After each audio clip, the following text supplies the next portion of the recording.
ନାମାଙ୍କନ ପତ୍ର ଦାଖଲ କଲେ ବସ୍ତା ନିର୍ବାଚନ ମଣ୍ଡଳୀର କଂଗ୍ରେସ ପ୍ରାର୍ଥୀ ବିଜନ ନାୟକ।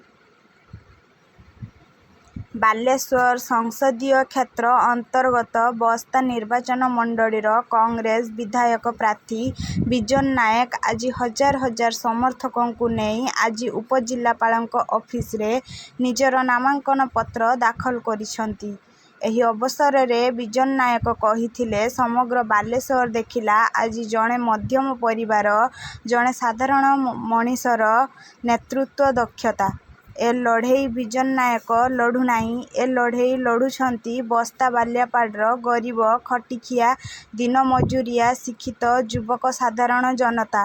ଆଜି ଡାକରା ପଡ଼ିଛି ମାଟିର, ଡାକରା ପଡ଼ିଛି ବସ୍ତା ବାଲିଆପାଟର ସମ୍ମାନ ଓ ସ୍ୱାଭିମାନର, ଡାକରା ପଡ଼ିଛି ମା ମାଟି ମମତାର।